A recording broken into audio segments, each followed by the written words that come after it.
Welcome everybody on day 15th of this book, Change Your Question, Change Your Life by Merle Adams. And we were reading chapter 9. So the three Ben's questions were, number 1, what assumptions am I making? Number 2, how else can I think about this? And number 3, what is the other person thinking, feeling, and wanting? Sure, these were just assumptions. I wasn't denying that. But there are situations where going with your assumptions is the safest route. And this was one of them. So far, the problems I was having with Charles seemed real enough to me. As I thought about all this, something I'd read in the learner judger chart kept nagging at me. Was I defending my assumptions instead of questioning them? Though still unsettled, I turned to Joseph's second question: how else can I think about this? Something Grace had said clicked in my mind. How her assumptions about Jennifer had damaged their relationship. Grace had used the choice map to find a different way of relating to Jennifer. Could I do the same with Charles? I began to wonder about other possibilities. For example, what would happen if I reconsidered some of my opinions about Charles?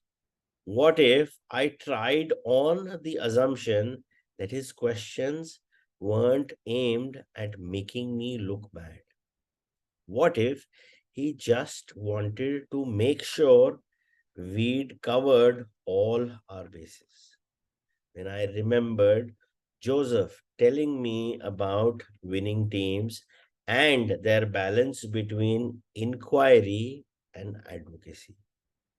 What if Charles' endless questions were just his way to encourage more thoughtful discussions in our meetings? I was pretty sure I was giving Charles more credit than was due, but maybe not. The more I considered others' ways of thinking about the situation, the less certain I was about my old opinions. I decided to try something new in my meetings with Charles that afternoon. When he walked in, I would suspend thinking that he was after my job and out to sabotage me. The moment this thought crossed my mind, new ideas stumbled into place. I wasn't ready to totally trust Joseph's theories, but I was ready to give Charles the benefit of doubt. This was great. I actually had something new and useful to do. I was just starting to consider Joseph's third question: what is the other person thinking, feeling, and wanting? When traffic began to inch forward, I put that question on hold. But even as I got underway, new possibilities began unfolding in my mind. If Charles were merely being inquisitive, what was he wanting or needing from me? I remembered a conversation we'd had my first day on job. He said, I have to tell you, I am disappointed I didn't get the promotion. This is a great company and my family likes this town. I don't want to have to move them. I'll do everything I can to make this company successful. His comment that he'd do anything to make his company successful still bothered me. What exactly did he mean by that? My assumptions had been that this included going after my job. Could I have misread Charles' intentions? I arrived at my office way behind schedule with less than 10 minutes before my meeting with Alexa. I sat down at my computer, typed in her name and that of the magazine I had seen in Joseph's Hall of Fame collection. The article about her popped up instantly. Fast Company magazine had chosen Alexa as their Woman of the Year award before we'd ever met at KB. I scanned the story. I told about her stepping into the CEO position of a company that had already gone into chapter 11. Everyone had advised her against it. They said it could destroy her career. She took the risk and accomplished the impossible. I skipped ahead several paragraphs. Alexa was quoted as she owed her success to simply changing the kinds of questions I was asking. In the next paragraph, she named her personal coach and mentor, Joseph S. Edwards. Who else? Moments after reading the article, I was seated in Alexa's office. Although my intention was to ask about her Q storming, my curiosity got the best of me, and I found myself asking about the Fast Company article. You never told me about your getting the Woman of Year award. I said, I just read about it on the internet. Oh, yes, they labeled me the inquiring leader. You know what? I don't think my interviewer had even heard of a CEO making a point of asking lots of questions. It was a great novelty to him. She chuckled at the thought. It seems like such a simple thing. Most leaders do more telling than asking. That's why they never find out what's really going on.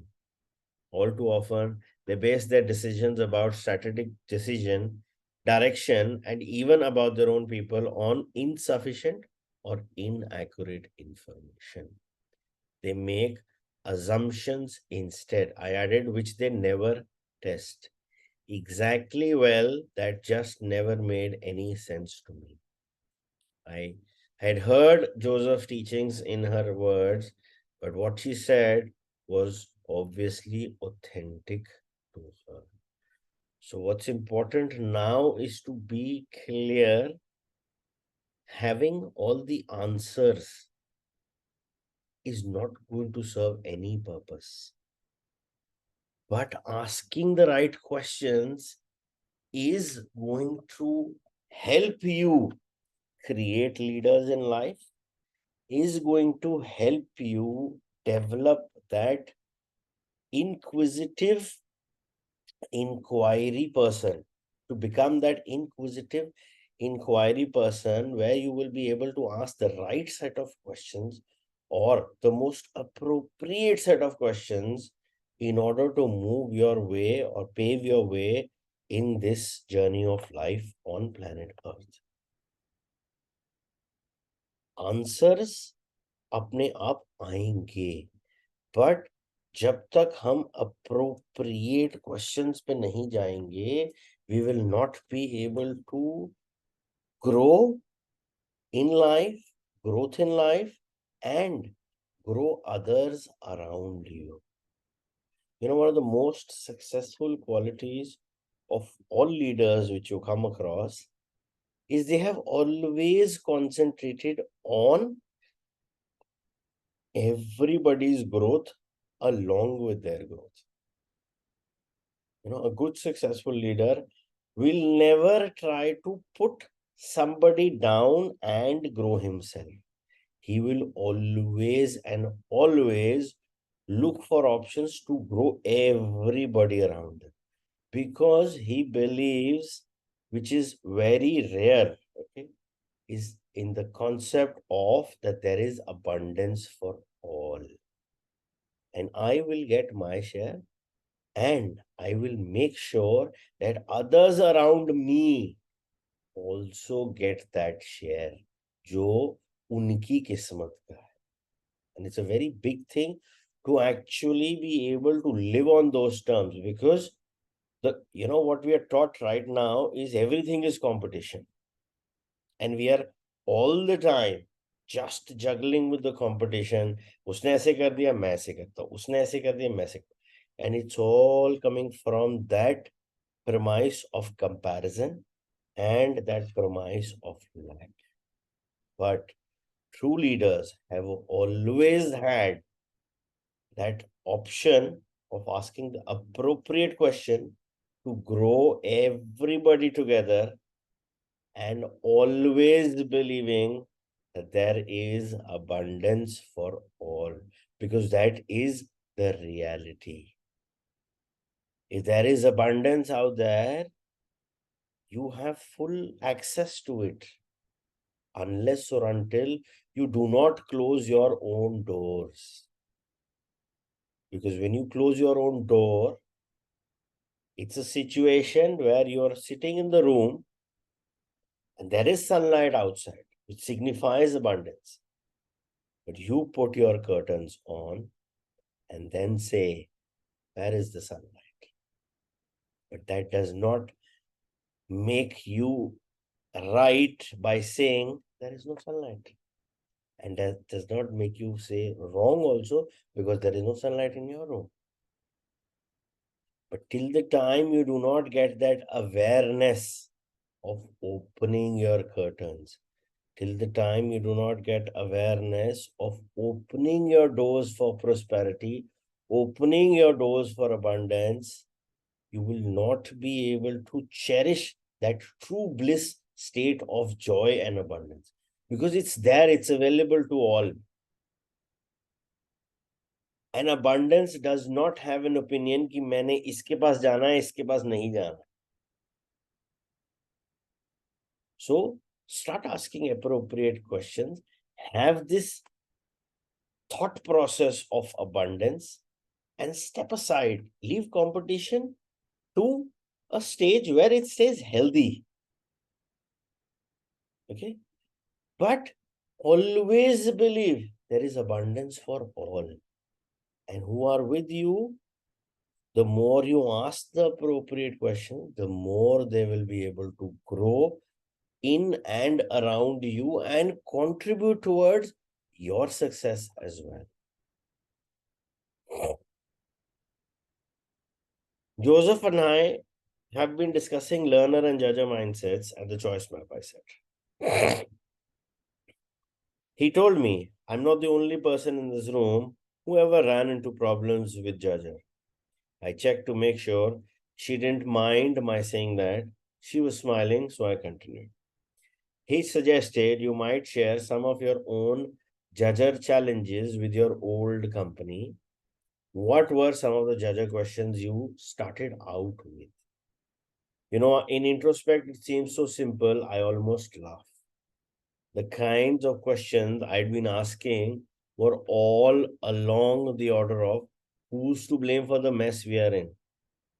I was lying awake nights trying to figure out whom I should fire and worrying that it might be myself.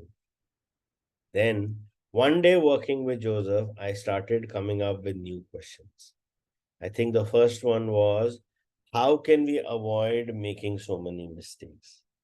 Joseph thought that was a good beginning, but suggested I could come up with something even better. You mean a stronger learner question?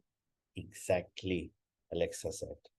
The one I figured out was, how can we build on our strengths and successes? I really took that question seriously and started asking it all the time. I got everyone on track with that new question. I could see that the judger questions I'd been asking made everything more difficult. Judger drained our energy, pretty much killed our enthusiasm, divided us, so we were always looking for someone to blame. In short, Judger derailed us and had us going in all directions at once, none of which was very productive. That new learner question piqued our curiosity and invited us to take positive, focused, and creative actions together. Joseph said to use those new questions to build a learner environment, and that's what I set out to do. Pretty soon, we were turning things around in remarkable ways. Until then, I'd never really gotten the truth about the power of questions, that they can lead us to failure or to success. It really was a big change for me and for all of us. What was it about this new question that made such a difference? So the new question being referred here by the main character Ben is, how can we build on our strengths and successes? So it eliminates all options of negativity. It eliminates all options on the blame game. It eliminates all options on what is not going right. Because the majority of our focus gets into a firefighting stage where we are only bothered and only spend our entire time on what is not working rather than what is working and how can we enhance our power, enhance our position, enhance what is working, that is our strength, and enhance our successes in order to be more prosperous and have an abundant life in work as well as in relationship. So the moment you get to the question, how can I build this further on my strengths and successes? You eliminate the option of concentrating or even thinking about what's not working. That's the beauty in this question, where you are only and only focused on what's working and how can we enhance it. And in this entire process, when you are working on whatever is it that is working for you, that's a strength you have as a person, as an individual, in a relationship, or as a person, or as a company as such, you are only in that positive frame of mind to enhance what's working and not, and then you're not spending your energy, your attention, your time on what is not working. See how game changer it can be. Because हमारा mind ऐसे trend हो गया है कि हम सारा time वहीं पे यार क्या नहीं चल रहा, अच्छा ये क्यों नहीं चल रहा है, ऐसे कैसे हो गया यार. That's there. But do you realize you spend your maximum time during that? There might be instances that this has to be done. But this is not the only priority. If it is something which is very urgent, very critical, done, needs your attention. But other than that, have you ever thought what's working? Let me concentrate on what's working and let me enhance this. यार ये अच्छा चल रहा है, इसको और बढ़ाते हैं. That's a game changer. Because now your focus is not looking at what's not working, but just concentrating on what's working and then enhancing it from there.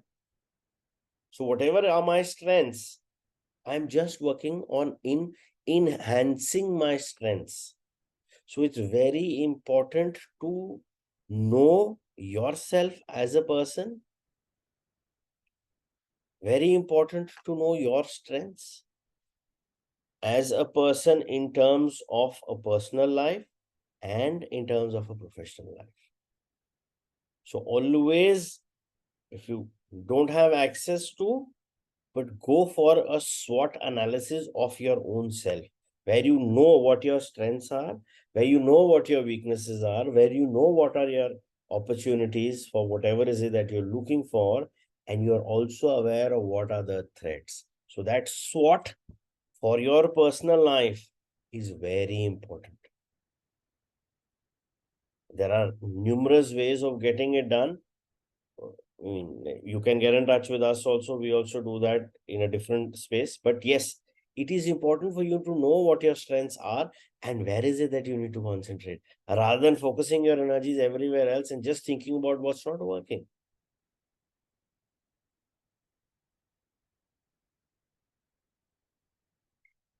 What was it about that new question that made such a difference? I asked. Maybe an example, Joseph gave us would make this clearer.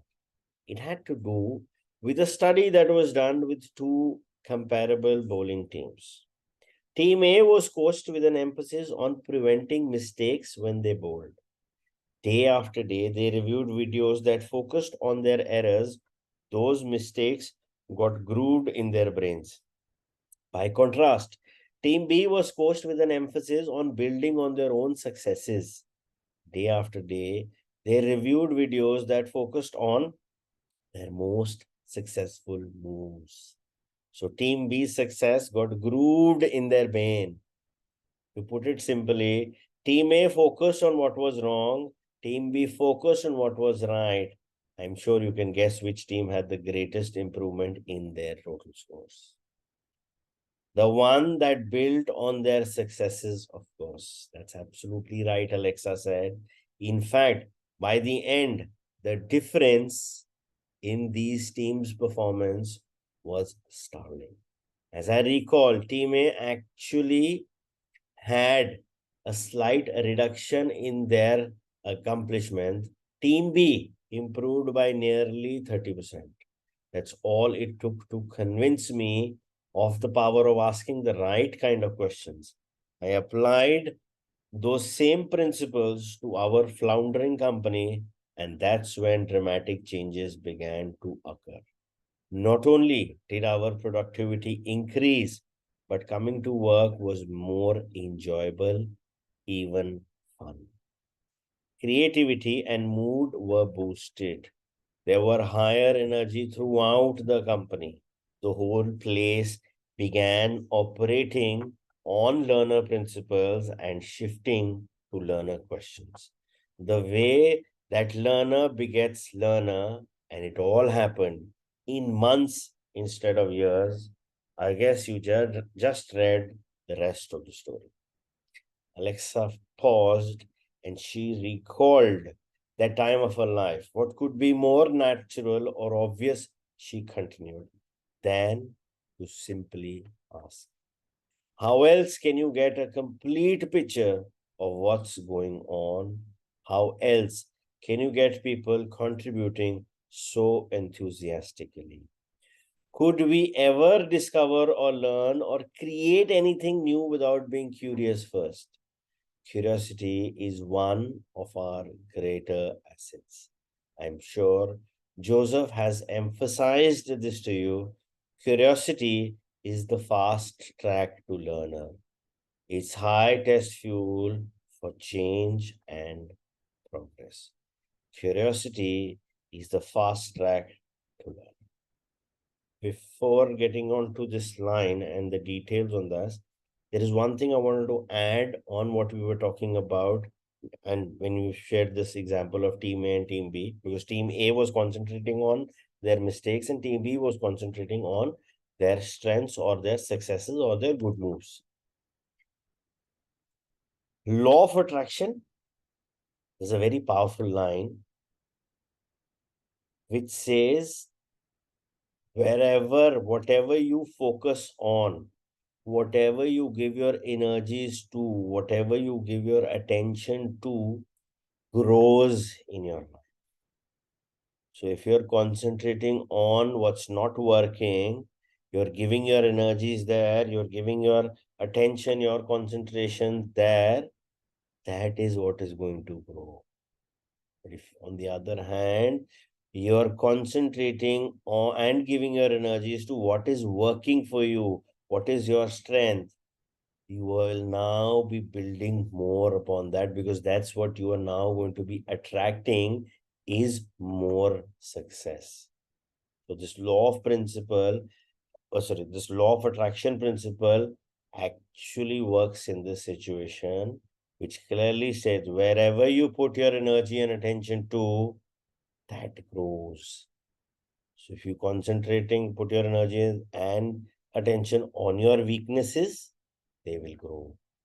But if you concentrate and put your energies and attention on your strengths, on your successes, that will grow. And as rightly said by the author, curiosity is the fast track to learn. And you know, it's interesting to see the most curious people are especially during their child. And all children, small children up to say for 8 or 10 years of age, they're always very curious and they always have questions. Curiosity is always associated with question. And what we know now is asking the most appropriate questions in order to build that curiosity, in order to be on that fast track to learn. Yes, Alan. I have a question based on this, that kids are very curious. So I was also a very curious child. But you know, I always face this problem कि मेरे को मम्मा पापा बार बार बोलते रहते थे, इतने questions क्यों पूछती है, इतने क्वेश्चंस क्यों पूछती है, साइला तो क्वेश्चन मार्क है. So you know, when we come across that sort of a situation, like I, now that I'm aware of things, I would want to understand कि ऐसे केस में what should be the reaction, because I get it कि कभी कभार it gets too much for the parent also इतने questions answer करना. इसमें question क्या है? कि how should a parent react in this case, because Parenting. वो मेरे को You cannot go back and change your childhood. But what is coming yeah. ahead, when your parenthood is there, you are now aware. You are a conscious parent, you know. Kids should ask questions, and to be a good parent, it's important to give them that space to answer their questions. That So awareness was not there earlier. That's and that right.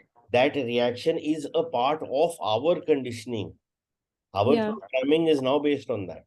But now that awareness, that knowledge is there, whether that was appropriate, or I need to be a more conscious parent by encouraging my child to ask questions, and I need to work with the child or with others around me to get them to ask curious questions, or to get them to ask appropriate questions, so that they get on their learner journey. So that's a learner begetting a learner.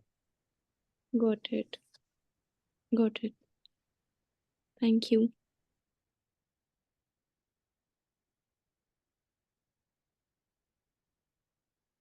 As Alexa talked, I was thinking about how important it was to check my assumptions about Charles.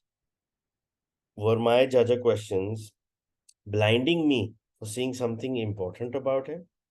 Did I really know why Charles asked so many questions before I had a chance to stop myself? The words popped out of my mouth. He's just asking me all those questions because he's curious. He wants to understand. Alexa looked at me with concern. What in heaven's name are you talking about? Sorry, Alexa. I was just thinking out loud, I replied. This conversation has really gotten me all fired up about my team and our project. It sure seems that you are on to something, Alexa said, nodding her head. And I think I can say with confidence that your new questions are going to produce some real progress. My mind ran back to the conversation Grace I had earlier that morning. In working with her situation with Jennifer, Grace had started by asking herself, what do I want and what are my choices? And then asked, how can I understand? I realized this last question wasn't one I asked myself about people I worked with. Instantly, other questions popped to my mind. How did anyone ever understand anyone else? Joseph claimed you start by getting curious about them and then you ask them questions.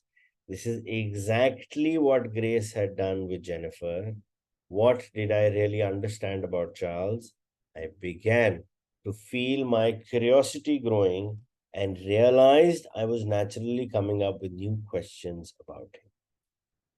I remember that old question I had reported to Joseph so proudly. How can I prove I am right? Now I saw how that question had contributed to the team's perception of me as a know it all. by changing my question from how can I prove I am right to how can I understand. I was already beginning to see Charles in a whole new light. What a contrast there was, not only between those two questions, but also in my mood and in how I was thinking about Charles. Suddenly, I remembered about Q storming. Before I forget, I said, Joseph suggested I ask you about Q storming. He said it was responsible for some of the breakthroughs in your career. Alexa's eyebrows went up. She sat forward and smiled. It's one of my favorite subjects, she said. You heard of brainstorming, I'm sure. Q storming is like that, except you're looking for new questions, not for answers. It's a great way to get everyone on the same page, to think collaboratively and out of the box. I've used it to get new thinking for all kinds of reasons, for decision making, problem solving, innovation, and even conflict resolution. I have mostly used it with groups and teams, but I have also discovered how helpful it can be in one on one conversations. At that moment, the phone rang on Alexa's desk. I may have to take this, she said. I told my secretary not to interrupt us unless a certain call came in. She reached across the desk, picked up the phone, pressed it to her ear, and exchanged a few words with the receptionist. She then shrugged apologetically and covered the receiver as she told me it was indeed the call she'd been waiting for. The way back to office, I was disappointed that I hadn't been able to hear more about Q storming, and I was eager to learn more.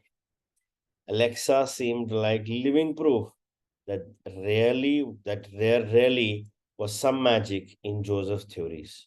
Was a little of it starting to rub off on me too. That day still had some surprises, and the person who could coach me through Q storming was to be the biggest surprise of all. So tool number 6 is about question assumptions. It's based on the chapter which we've just read, chapter 9, when the magic words. When the magic works. Now, the purpose of this tool is to avoid making mistakes and suffering unintended consequences based on false or incomplete information. Now, the discussion on which this is based is, you may remember that both Ben and Grace make faulty assumptions about co-workers, and these faulty assumptions undermine effective communication, making it possible to build or maintain satisfying relationships. To make an assumption is to believe that something is true without necessary any basis in fact. False assumptions can sabotage our efforts to achieve our goals and deepest desires. Once we are able to bring any blind spots in our assumptions to light, we gain new insights and creative possibilities that allow us to move forward in more positive ways. How you detect the accuracy of your own assumptions so they don't trip you up. First is the courage and willingness to discover them.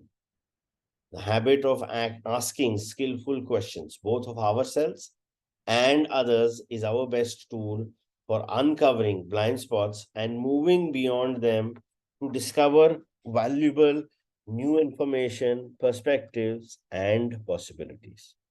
So the practice is, think of a situation in which you are frustrated or where you want a change.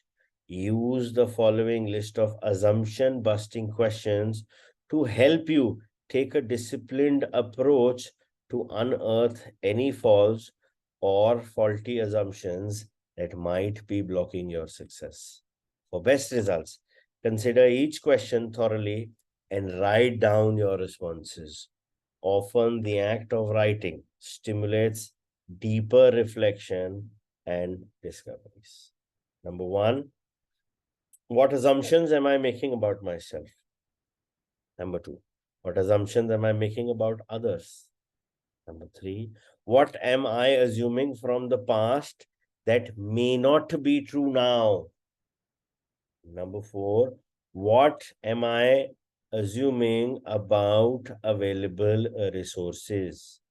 And last, number five, what am I assuming about what's impossible or what's possible?